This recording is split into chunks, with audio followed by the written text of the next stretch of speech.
파트 1. 포트폴리오가 왜 이렇게 어려울까? 여러분, 패션 포트폴리오를 준비할 때 가장 많이 떠오르는 질문이 하나 있죠. 포트폴리오를 잘 만들려면 도대체 어떻게 해야 할까? 자료도 많이 찾아보고, 유튜브도 많이 보고, 다른 사람 포트폴리오도 많이 보는데 막상 내 포트폴리오를 만들려고 하면 생각보다 손이 잘 안 움직이고 막막한 느낌이 드는 경우가 많습니다. 겉으로 보기에는 다른 사람들은 다 잘하는 것 같은데 나만 뒤처지는 것 같은 느낌이 들기도 하죠. 오늘 영상에서는 왜 우리가 포트폴리오를 이렇게 어렵게 느끼는지, 그리고 합격으로 이어지는 포트폴리오에는 어떤 특징들이 있는지, 제가 20년 동안 패션 디자인 교육과 포트폴리오 지도를 하면서 직접 경험하고 관찰해온 내용을 바탕으로 천천히 이야기해 보려고 합니다.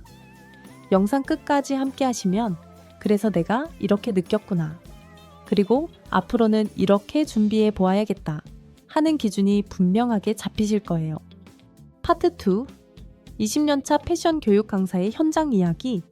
저는 패션 일러스트 드로잉 강사로 커리어를 시작했습니다.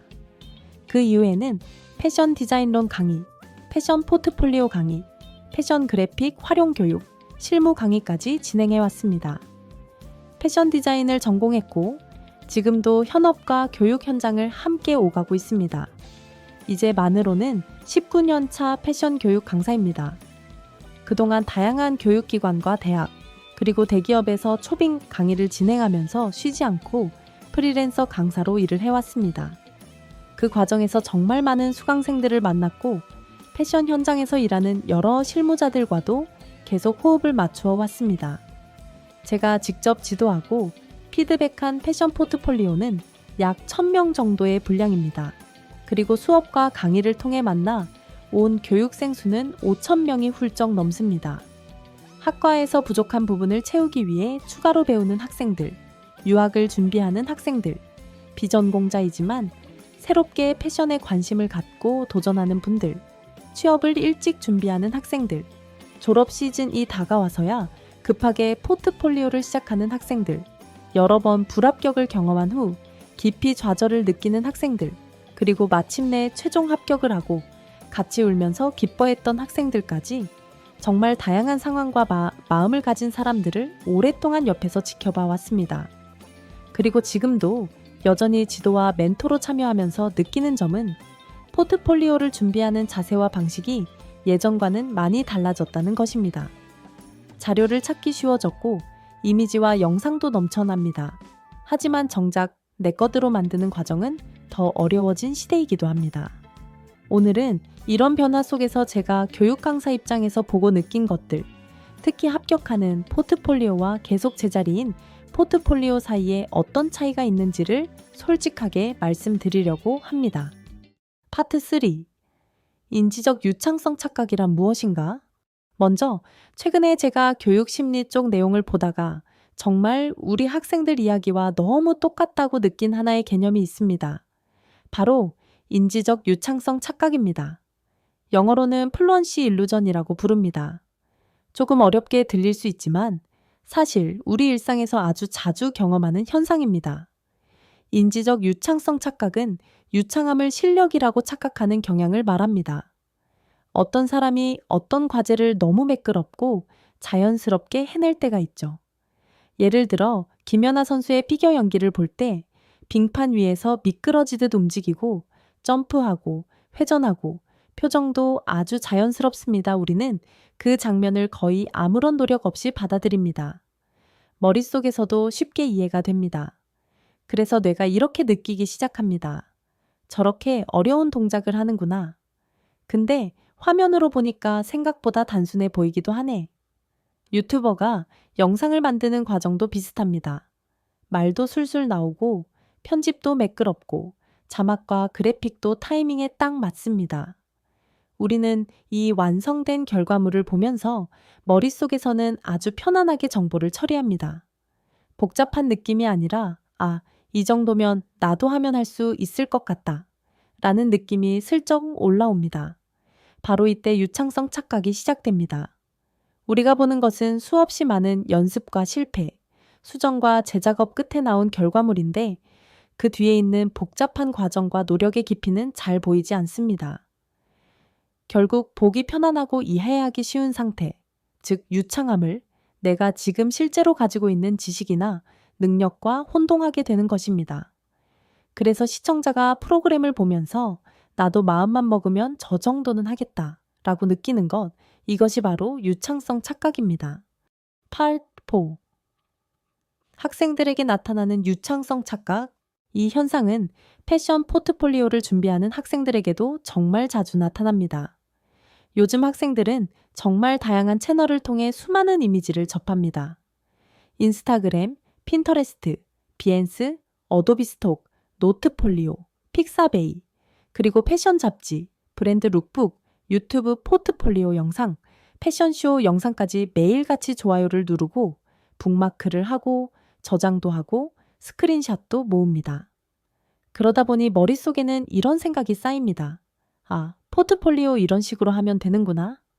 이 정도 느낌이면 나도 할 수 있을 것 같은데. 이 단계에서 이미 알고 있다는 느낌, 나만의 취향과 감각이 있다는 느낌이 생깁니다. 그런데 문제는 바로 그 다음입니다. 취업 공고가 올라오고 포트폴리오 제출, 마감일이 다가옵니다. 그제서야 본격적으로 내 포트폴리오를 만들려고 하면 갑자기 막막해집니다. 머릿속에는 분명히 이미지가 많은데 페이지를 어떻게 시작해야 할지 모르겠고 순서를 어떻게 잡아야 할지 헷갈린다. 이 순간이 바로 유창성 착각이 깨지는 지점입니다. 많이 보았다는 사실이 곧 많이 할 줄 안다는 뜻은 아닌데 우리는 그 둘을 자주 섞어서 생각합니다. 그래서 포트폴리오를 만들 때 이런 말을 많이 하게 됩니다. 나는 감각이 없나 봐요. 포트폴리오가 너무 어려워요. 나는 뭔가 안 되는 사람 같아요. 하지만 저는 학생들에게 항상 이렇게 이야기합니다. 지금 포트폴리오가 어렵게 느껴지는 것은 여러분이 감각이 없어서가 아닙니다. 그 감각을 실제 작업으로 옮기는 연습을 충분히 쌓을 시간이 없었기 때문입니다. 이런 경우가 정말 많습니다. Part 5. 감각을 능력으로 바꾸는 과정, 연습의 중요성. 여러분이 그동안 눈으로 보고 저장해둔 수많은 이미지들, 좋아요를 누르고 스크랩해둔 컬렉션과 룩북들. 그 자체는 분명히 여러분 안에서 영감과 자극으로 쌓여 있습니다. 하지만 그 모든 것을 바탕으로 나만의 언어와 나만의 디자인으로 정리한 완성된 포트폴리오 한 권을 처음부터 끝까지 만들어 본 경험은 생각보다 많지 않을 수 있습니다.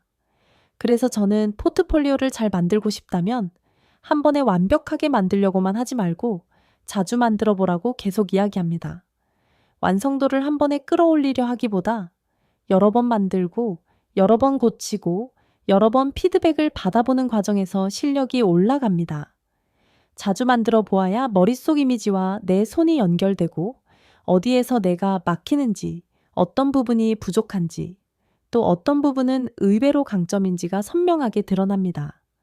그 과정을 반복하다 보면 어느 순간부터는 포트폴리오를 시작할 때의 막막함이 조금씩 줄어들기 시작합니다. 나는 이 순서로 작업하는 게 잘 맞는구나. 컨셉을 이 정도 깊이까지 정리해야 중간에 덜 흔들리는구나. 디자인 개발 과정을 이렇게 기록해두면 나중에 포트폴리오 구성할 때 훨씬 편하구나. 이렇게 보기만 했던 감각이 조금씩 내 몸에 붙은 능력으로 바뀌게 됩니다.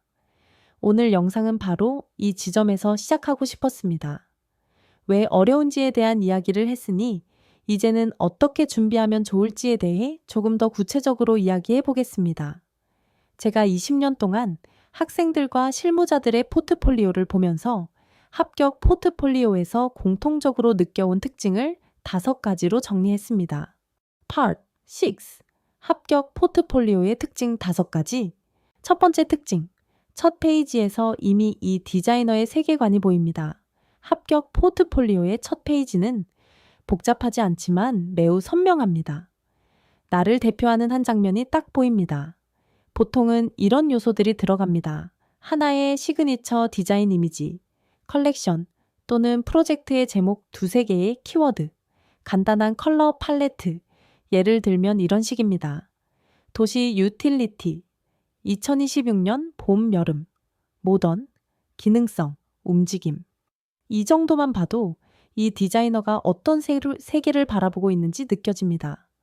반대로 첫 페이지에 이것저것 정보와 이미지가 너무 많이 들어가 있으면 이 사람이 어떤 방향성을 가지고 있는지 짧은 시간 안에 읽어내기가 어렵습니다. 그래서 첫 페이지를 구성하실 때에는 나의 세계를 대표하는 한 장면을 보여주자. 이 문장을 꼭 기억해 두시면 좋겠습니다. 두 번째 특징, 디자인이 설명 가능하다는 점입니다. 합격 포트폴리오 속 디자인은 단순히 예뻐서 존재하지 않습니다. 항상 이유가 있습니다. 컨셉과 리서치 페이지에는 다음과 같은 내용이 들어가면 좋습니다. 어떤 현상, 트렌드, 혹은 문제에서 출발했는지, 타깃 사용자는 누구인지, 이들의 라이프 스타일은 어떤지, 그래서 컬러, 실루엣, 소재 방향을 어떻게 잡았는지. 예전에 제가 지도했던 한 도메스틱 브랜드 취업 준비 학생은 도시의 밤을 컨셉으로 잡았습니다. 처음에는 이미지들이 조금 혼란스러웠습니다. 넌 사인, 밤의 거리, 야간 근무자, 피곤한 표정, 자유, 탈출. 여러 요소가 뒤섞여 있었기 때문입니다. 하지만 함께 리서치를 정리하면서 어두운 시간에 도시를 지키는 사람들, 그들의 안전과 개성을 동시에 지켜주는 옷, 이렇게 방향성을 다시 잡았더니 넌 컬러를 쓰는 이유, 반사 소재를 사용하는 이유, 루즈핏 실루엣을 선택한 이유가 모두 연결되기 시작했습니다. 합격 포트폴리오의 디자인은 이처럼 왜 이렇게 만들었는지 설명을 할 수 있는 구조를 가지고 있습니다. 세 번째 특징, 발전과 수정의 흔적이 보인다는 점입니다. 기업은 완성본만 보지 않습니다. 스케치에서 출발해서 패턴을 만들고 샘플을 제작하고 피팅을 하고 다시 수정하는 그 과정을 함께 봅니다. 어떤 학생의 코트를 예로 들어 보겠습니다. 처음 디자인된 코트는 실루엣이 아주 멋있었습니다. 하지만 실제로 입어보니 어깨가 너무 좁고 팔의 움직임이 많이 제한되었습니다. 이 학생은 그 문제를 피하지 않았습니다. 어깨선을 조정하고 암호를 넓히고 소매 패턴을 바꾸면서 다시 샘플을 만들었습니다. 그리고 그 전후를 포트폴리오 안에 다음과 같이 정리했습니다. 초기 샘플. 실루엣은 만족스럽지만 어깨와 팔 움직임에 제약 발생, 수정, 샘플, 암홀 확대와 소매 패턴 변경 후 활동성 향상. 이 두 장면만으로도 문제를 발견하고 디자인적으로 해결해 나가는 사람이라는 인상을 줄 수 있습니다. 여러분도 완성 결과물만 모으지 마시고 실패와 수정의 흔적을 포트폴리오 안에 적절히 포함해 보시기를 추천드립니다. 이미지의 퀄리티와 레이아웃의 통일성입니다. 합격 포트폴리오의 룩북과 결과물 페이지를 보면 마치 작은 브랜드 카탈로그를 보는 것 같습니다. 전체 착용 컷, 앞, 뒤, 옆 모습, 디테일 컷, 봉제, 소재, 장식, 그래픽, 텍스처, 실제 생활 속에서 움직이는 장면이나 라이프 스타일 컷, 하나의 룩을 여러 상황과 스타일링으로 변형한 예시, 이런 요소들이 과하지 않게 정리되어 있습니다. 그리고 페이지 전체에 폰트와 여백, 이미지 크기와 위치, 컬러 사용 규칙이 일관되게 유지됩니다. 이 통일감이 디자이너의 꼼꼼함을 보여줍니다. 다섯 번째 특징, 포트폴리오가 지금만이 아니라 앞으로를 보여준다는 점입니다. 합격 포트폴리오의 마지막 페이지는 단순히 감사합니다로 끝나지 않습니다. 이 프로젝트가 앞으로 어디로 확장될 수 있는지, 이 디자이너가 어떤 방향으로 성장하고 싶은지에 대한 짧은 제안과 계획이 담겨 있습니다. 예를 들면 이런 문장들입니다. 이 컬렉션은 도시 직장인 여성의 라이프 스타일을 기반으로 기능성 소재 브랜드와의 협업, 애슬레저 라인과의 확장 가능성을 함께 염두에 두고 있습니다. 또는 이번 프로젝트를 통해 패턴 설계와 활동성에 대한 이해를 넓혔으며 다음 시즌에는 지속 가능한 소재와의 결합을 통해 환경적인 측면까지 고려한 디자인을 연구하고자 합니다. 이 정도만 적혀 있어도 기업은 느낍니다. 이 디자이너는 이번 포트폴리오로 끝나는 사람이 아니라 앞으로도 계속 성장하고 확장해 나갈 사람이라는 사실을요. 포트폴리오는 과거 작업의 기록이면서 미래의 방향성을 보여주는 제안서이기도 합니다. 오늘은 이렇게 왜 포트폴리오가 어렵게 느껴지는지에 대한 유창성 착각의 이야기와 제가 20년 동안 학생들과 실무자들의 포트폴리오를 보면서 정리해온 합격 포트폴리오의 특징 5가지를 함께 나누어 보았습니다. 이야기를 들으시면서 조금 뜨끔했다면 나는 감각이 없어서가 아니라 이제부터 연습을 제대로 시작해야 할 시점에 와 있다는 뜻일 수도 있습니다. 여러분은 이미 많이 보고 많이 배우고 감각을 쌓아오셨습니다. 이제는 그 감각을 실제 포트폴리오 한 권 한 권으로 옮기는 연습을 시작해 보시면 좋겠습니다. 앞으로도 실제 수강생 포트폴리오 사례, 아쉬웠던 점과 보완 포인트, 페이지 구성 예시들을 조금 더 구체적으로 나누어 드릴 예정입니다. 함께 따라오시면서 여러분의 포트폴리오도 차근차근 업그레이드해 보시길 바랍니다. 오늘도 여기까지 함께 해주셔서 고맙습니다. 여러분의 포트폴리오 여정 앞으로도 계속 옆에서 함께 응원하겠습니다.